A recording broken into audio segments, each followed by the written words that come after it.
Here's a huge concept that deserves its own lecture. Here it is. If you are speaking to adults, you're training them, and you state something clearly, if you state it in an understandable way, you spell it out in a logical, rational, linear way, even if you say the same thing 2 or 3 times, guess what? Nobody will remember it. So what's the point of all this? The point is, it's not enough to say something. It's not enough to put a bullet point on a screen and act like you've done anything yet. You haven't trained anyone yet. Simply giving information out does not train someone. It doesn't help them develop a new skill. It doesn't become a part of their muscle memory or even their intellectual memory. So this is a huge, huge concept. Many trainers have this idea that if they just go through the material, they've done their job. It's not done. Your job is not completed until the people you're training have mastery over the material. Of course, there are variations in motivation from different audiences and different trainees. For certain things you may be training, let's say it's financial services accreditation. If someone has just graduated from the top of their class with an MBA from Harvard, and they absolutely have to have this certification in order to get their dream Wall Street job and make millions, well, they may be highly, highly motivated. Simply saying it once, they write it down, memorize it because they know there's a test coming. That might be enough. But I'm operating under the assumption that most of the time, when you train people, the stakes are not that high for the people you're training. They're not going to be tested instantly the next day, and it's a life or death situation for their career. Therefore, it makes it more challenging for how we communicate. We can't simply list facts. We have to put it into context. We have to tell stories. We have to have examples. We have to have exercises. We have to have participation.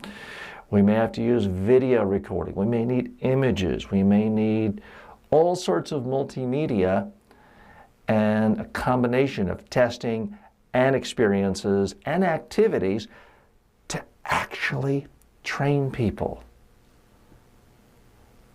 You're probably aware of this anyway, but still, there is this tendency for trainers to sort of go back, to revert to this idea that, let me just go through this content here today, complete, utter, worthless waste of time. You've got to make these ideas, these concepts, these skills really come alive for the people you're training. Otherwise, you're not actually training anyone anything. Abstraction is one of your biggest enemies as a trainer. If you want to be an effective trainer, you cannot speak in abstractions. Now, it may be that everyone in your audience, everyone you're training is smart, highly educated, they understand abstractions, but they don't visualize abstractions. Therefore, it doesn't trigger the memory process. And that's the real problem with conducting a training where you simply go through abstract concepts.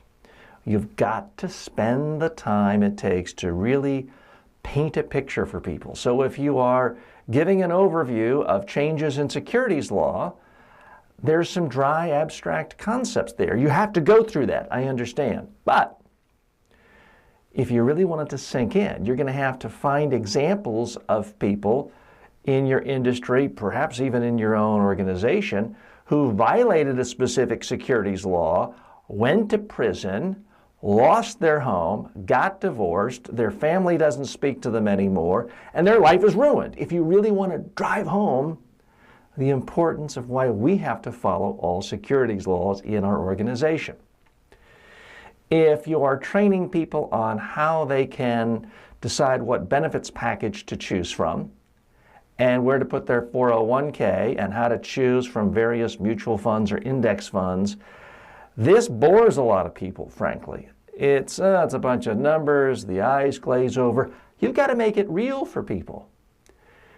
you've got to paint a very specific picture. Talk about one, you can change names to make sure you don't violate any confidentiality, but you can talk about perhaps a former employee who didn't take this seriously, didn't do their 401k match, didn't plan for retirement, and then ran out of money 3 years after retiring and now has to go work at a very low-paid job as a greeter at a major shopping store down the street.